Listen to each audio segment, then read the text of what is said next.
ASEAN itu tuh impian Bapak sebetulnya, bukan impian aku. Catur itu tuh punya filosofi kehidupan sebetulnya. Ini adalah buku pertama dan buku satu-satunya yang Mama lihat. Jiro Lupat, ngopi pasti Fatek Podcast. Itu kayak buru-buru ya. Hai guys, balik lagi di Ngopi Pasti. Hai. Ngopi pasti aja udah. Ya. Ngopi pasti. Iya. Oh, mau ngopi sekarang? Enggak sih. Cuma ngasih lihat aja. Siapa Anda? Gak tahu. Kita ke mampiran Mbak Anita Cesaria. Hai. Yang heboh. Sini. Oh, salah. Nggak biasa di depan kamera ya Mbak? Pemalu aku. Oh ya, sama banget, kita juga anaknya introvert banget. Kita nunduk aja loh.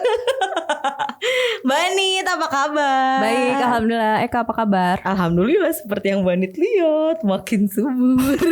Berarti bahagia. Hah? Enggak sih, stres. Puas. Kan gitu Mbak, kalau ada orang stres tuh malah banyak makan, ya nggak sih? Ada yang malah nggak mau makan. Nah, itu yang pertama. Kalau mau turun berat badan tuh ya inget mantan. Biar apa? Temen kita tuh turun 10 kilo Kak. Gara-gara dia nangisin mantannya dong. Temen apa nyeritain diri sendiri sih? Mbak Anita. Hai. Anita Cesaria atau biasa nama penanya? Nama penanya Ansera Nita. Ansera Nita. Katanya ada 2 tadi. Iya. Jadi kalau buat buku programmer, buat buku programming itu Anita Cesaria kayak di buku ini. Ya langsung promosi ya, maaf. Iya. Tapi kalau genrenya novel, genre fiksi itu Ansera Nita. Oh, Ansera Nita. Ih, ada 2 bukunya. Ada 2 lagi belajar. Yang pertama sendiri, yang keduanya sendiri juga. Kalau yang pertama tuh buku komputer karena basicnya kan programmer komputer, ini bukunya. Yeah. Kalau yang kedua tuh antologi atau nulis bareng-bareng teman-teman se-Indonesia, ramean. Ini tentang cinta-cintaan dan lain-lain lah. Galau-galau gitu ya. Itu yang pusing-pusing, ngoding-ngoding, tiba-tiba tareng-tareng. Isinya begini, Hasan gak ngerti. Ini tiba-tiba galau-galau tentang cinta dan sebagainya lah. Mantap. Bukunya nanti dulu. Kita ngomongin catur dulu. Catur. Tahu gak sih guys, Mbak Nit ini, Isun manggilnya Mbak Nit ya biasanya. Mbak Nit ini tuh atlet catur, tahu atlet catur Atlet catur terakhir ikut tuh tingkat ASEAN sih. Oh mantap kan, tepuk tangan dulu guys, semua di sana tepuk tangan. Aneh banget. Ceritain. Awal mula emang suka catur dari kecil gitu apa gimana? Enggak, karena dipaksa. Awas kalau nggak mau bapak ajarin bapak. Enggak. Jadi bapakku tuh atlet catur. Beliau tuh guru tapi seneng dengan olahraga catur. Banyak ngajarin siswa-siswa SD, SMP, SMA. Berpikirnya saya ngajarin anak orang tapi anak saya nggak bisa gitu. Akhirnya ya dengan sedikit kekerasan.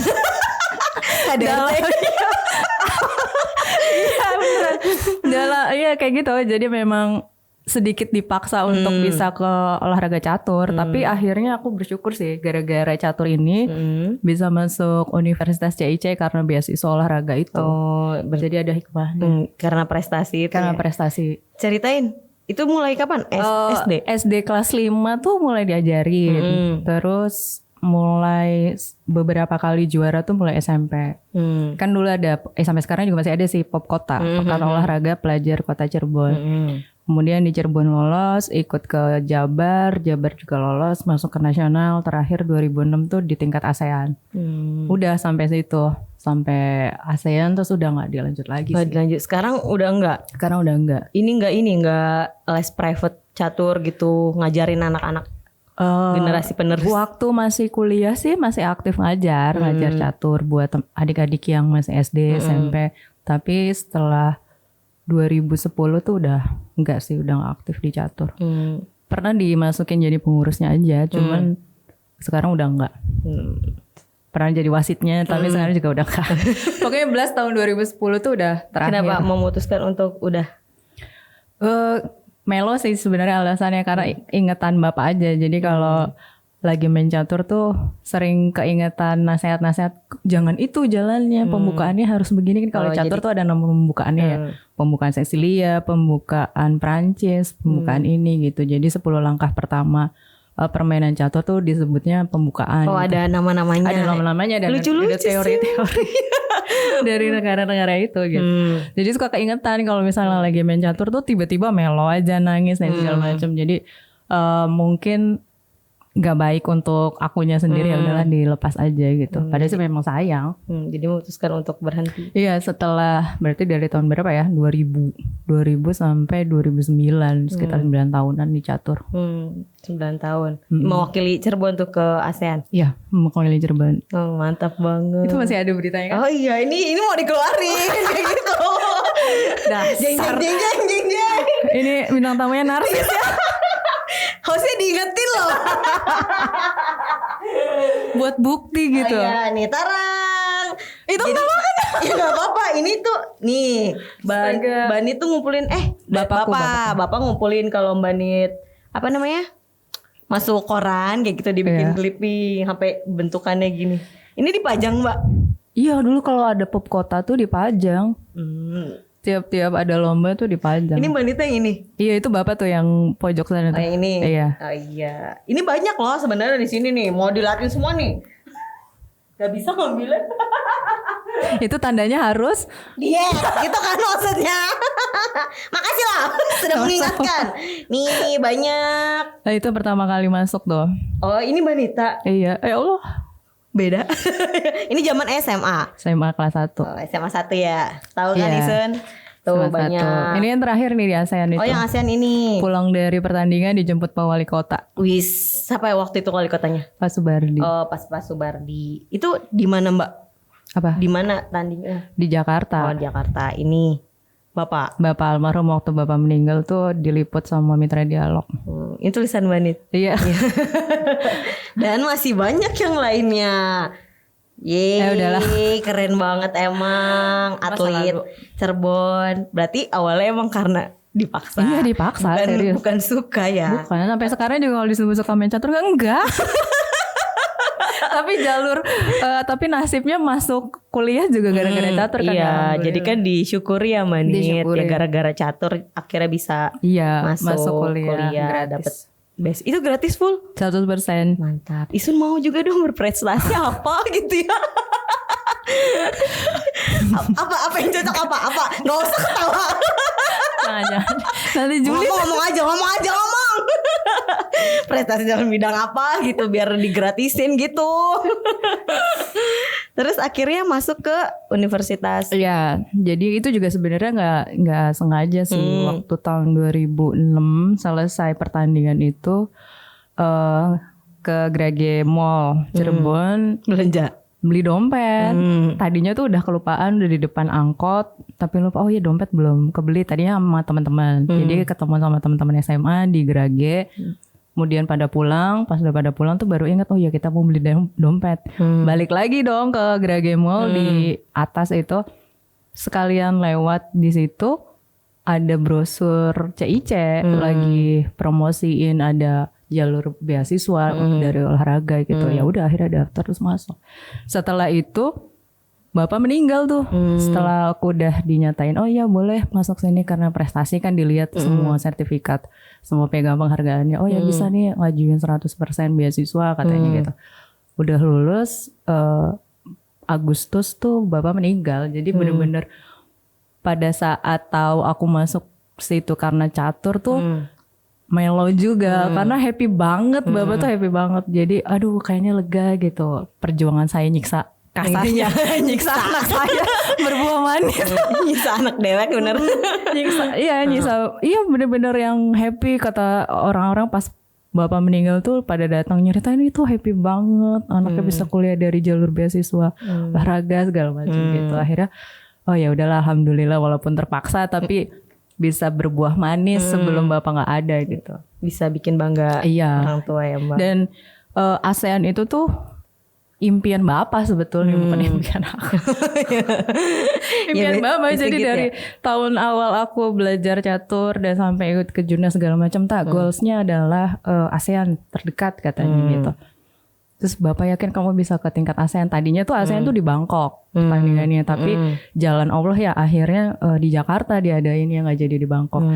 Bisa ikut dong kalau saya itu. Kalau di Bangkok kan mungkin agak berat di biaya dan segala macam. Belum tentu juga dari pemerintah mau full ngebiayain dan segala macam kan. Alhamdulillahnya memang jalan Allah ya. Bisa di Jakarta, tiba-tiba pindah aja gitu di Jakarta. Di Ancol. Itu tahun berapa berarti? 2006. Oh ya, Isun belum lahir. Lahiran 2008 ya? Iya. Bukan kemarin 2019. Ya Allah, emaknya kesian. Lahirnya langsung brok gede segini. Puas. Jadi buat kalian nih yang belum tahu kalau Cirebon tuh punya atlet catur loh. Iya, Cirebon tuh banyak atlet Iya, catur. banyak ya Mbak Nit. Cuma gak terekspos aja. Sekarang Sekarang juga masih ada. Masih ada. Berarti Mbak Nit ini dari kecil emang suka mikir. Dipaksa kan? Oh iya bener ya. Dipaksa mikir. Tapi sebetulnya gini Kak, catur itu tuh punya filosofi kehidupan sebetulnya. Jadi ketika kita punya kondisi udah kalah berperang gitu, gimana caranya kita tetap tenang dan membalikan situasi kita jadi menang gitu. Definisi menang di atlet catur itu ada dua, menang waktu atau menang kondisi. Nyekak rajanya nggak bisa kemana-mana. Jadi ketenangan, kesabaran dalam menghadapi kekacauan di papan catur tuh itu juga melatih kecerdasan emosi sih sebenarnya. Gimana tetap tenang dengan kondisi ribet. Nggak yang sambat misu ya. Iya, jadi kalau anak itu gemes dewek nggak sih? Kalau anak itu tipikal emosional, selesai main kalah dibalangin semuanya. Tapi kalau lama-lama dia sering main catur, nggak boleh gitu, gini. Akhirnya si anak itu muridnya Bapak tuh udah mulai nggak bongkar-bongkar catur kalau dia kalah. Bisa ngontrol emosinya gitu ya Mbak. Jadi memang ada nilai-nilai yang di situ. Itu ceritain yang paling seru gitu. Paling seru itu waktu di ASEAN main 5 menitan dong. Gila. Gue main 5 catur 5 menitan Kak. Misalnya ada jamnya gak ini ya. Mungkin bisa dicari di Google ya jam catur. Gimana caranya dalam waktu 5 menit bisa menang gitu. Cepet banget. Jadi setiap melangkah pencet jam, setiap melangkah pencet jam. Gitu. Jadi cepet-cepetan. Sekilat apa mikirnya itu seru banget sih. Itu pengalaman waktu di ASEAN ikut yang kelas 5 menitan. Wah, bisa main catur kan 1,5 jam sampai 3 jam gitu kan. Kalau partai biasa tuh 3 jam. Oh, sampai 3 jam juga ya, Manit. Sampai 3 jam. Jadi 1,5 pakai jam, ada jam digital, ada analog yang pokoknya setelah jalan pencet, setelah jalan pencet. Dipencet tuh maksudnya supaya matiin gerak jamnya kan.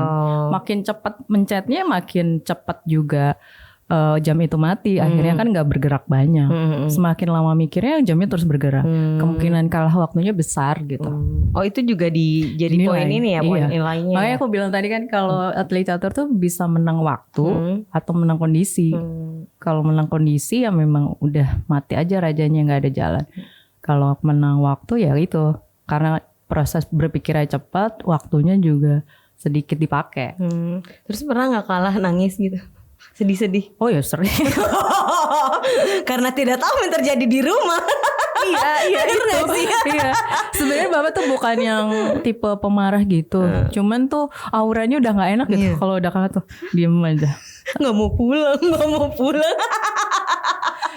Karena kan Bapak juga official catur juniornya juga kan, mempertanggungjawabkan prestasi selain anaknya juga sebagai atlet. Aku dipertanggungjawabkan ke Percasi Cirebon kan. Jadi memang aduh kalau udah kalah tuh rasanya nggak enak gitu.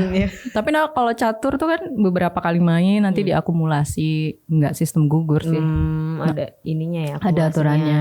Sistem Swiss kalau namanya. Isun kalau main catur ya udah main seada-adanya aja. Perasaan nggak nyampe lama-lama, cepet banget tuh. Karena ngasal kan, emang nggak mikir gitu kan, harusnya mikir. Emang Isun punya pikiran. Terus ceritain kuliah di jurusan?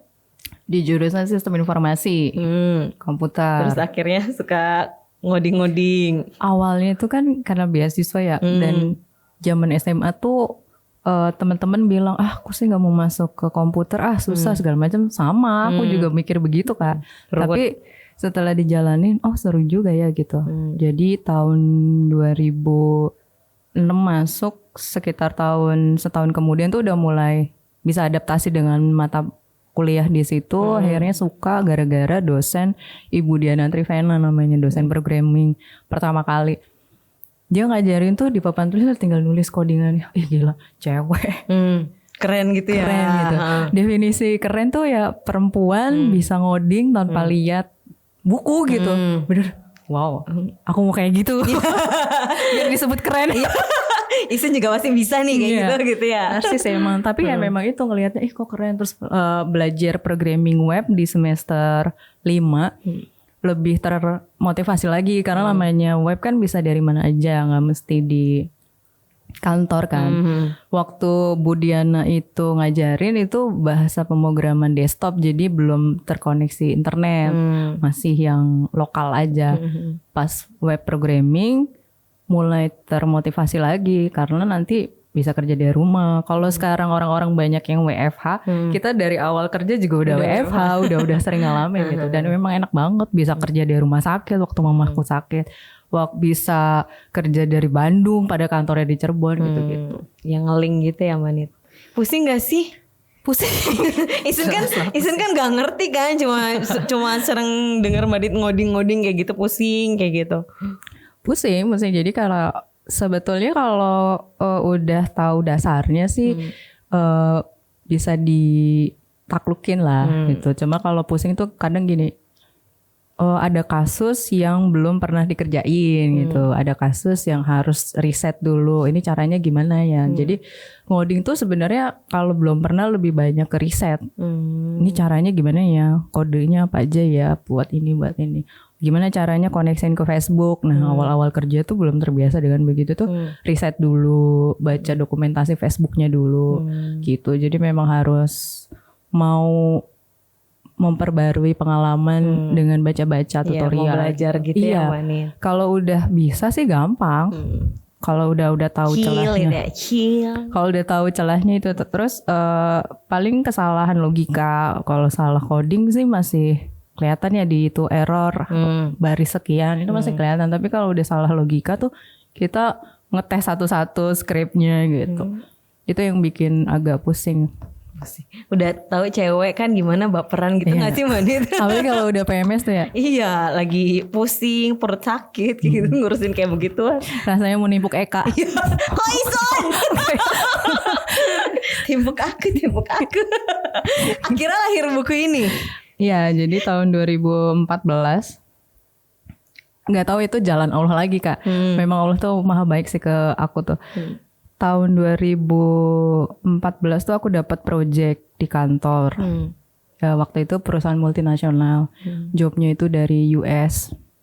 Bikin aplikasi untuk orang yang baru lulus kuliah. Namanya freshgrad.com. Terus pakainya bahasa framework itu Symfony. Pokoknya pakai Symfony lah. Ini makanya judulnya Symfony. Di saat yang sama temenku sebagai penerbit buku tuh minta untuk Mbak Nita simfoninya dibukuin aja nanti saya terbitin. Tapi itu juga kalau Mbak Nita naskahnya sesuai kriteria. Namanya Agus. Penerbit bukunya itu Asfa Solution ini ada. Itu ada di kelas di kampus. Pada saat ngerjain project itu Agus minta untuk dibukuin. Terus di waktu yang sama juga dulu ada kampus namanya PDC Telkom. Di sana tuh Mbak Nita ada yang minta diajarin simfoni. Jadi kayak seluruh kondisi tuh mengharuskan saya untuk nulis gitu. Ya akhirnya sambil ngajar punya materi buat ngajar terus dibukuin. Jadi sekalian gitu ya. Jadi sekalian ini kayak memang udah digiring untuk bikin buku ini gitu. Pertama dari kantor, kedua dari Agus sebagai penerbit, ketiganya dari temen di kampus. Dia kerja di PDC Telkom jadi manajer buat nyari guru segala macam gitu buat talent di situ. Ya udah akhirnya dibukuin deh tahun 2014 Agustus keluar. Nah di sini tuh isinya tentang apa tuh Mbak? Tutorial penggunaan Symfony sih. Symfony tuh nama framework. Jelasin frameworknya gimana ya? Pokoknya kalau mau tahu lebih lanjut ya beli Jadi gitu. Nah alhamdulillahnya tuh 2014 Agustus kelar bukunya. Mamaku happy banget. Mamaku happy banget. Oh, anak saya bisa nulis buku ternyata gitu. Kayak Desember 2014 mama nggak ada. Jadi ini tuh berkesan karena ini adalah buku pertama dan buku satu-satunya yang mama lihat dari anaknya gitu. Paling nggak ya mungkin ada sedikit kesenangan. Ternyata anak saya bisa nulis. Yang kata guru bahasa Indonesia, kamu bahasa Indonesianya kalau ngarang jelek. Oh, pas waktu zaman sekolah. Iya, zaman guru waktu SMP tuh gitu. Ternyata kalau kamu bikin karangan tuh kayak nggak nyambung gitu. Iya, aneh banget gitu. Saya patahkan sekarang. Iya, dan ini buktinya gitu ya. Iya, karena belajar sih itu sebetulnya. Mungkin masukan juga guru itu. Iya, karena emang jelek kan. Karena emang gitu, jelek. Ya. Jadi kan kita yang bikin yang oh iya pas dibaca iya sih iya jelek Iya, gitu. jelek. Mau lebih bagus lagi gitu kan. Iya, betul. Gitu. Jadi memang ini buku berkesan karena buku pertama dan terakhir yang mamaku lihat. Jadi 2014 Desember tuh meninggal dunia dengan kondisi yang memang sakit parah. Untungnya jadi programmer, jadi aku bisa jagain mama, bisa kerja dari rumah sakit gitu. Waktu itu kan ya karena aku anak tunggal ya kak, anak tunggal, mama sakit sendirian, bapak udah nggak ada. Kalau bukan programmer nggak tahu sih, jadinya gimana. Akan susah izin kan. Emang jalannya udah kayak gitu ya, udah kayak gitu ya, memang ya Allah maha baik. Akhirnya sampai di Bandung, dibawa ke Bandung, bisa kerja dari Bandung, bisa kerja dari rumah sakit, lama nggak ketemu bos gitu. Yang penting ada internet jalan aja. Iya benar, ngeling kan. Jadi ngeling. Sekarang sibuknya apa? Tetap di dunia gitu juga kan? Masih seputaran programmer gitu. Sekarang sibuk ada YouTube juga, iseng-iseng cover, iseng-iseng bikin podcast, tapi belum sebagus ini, masih iseng-iseng aja. Terus lagi belajar nulis novel.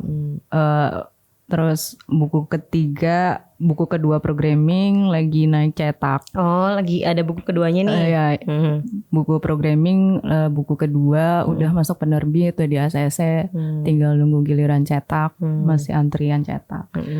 Terus novel juga masih lanjut, lagi belajar nulis novel, lagi ikut kelas novel. Oh iya, kelas ini ya menulis ya, lihat sosmednya Mbak Nit. Gimana tuh? Online.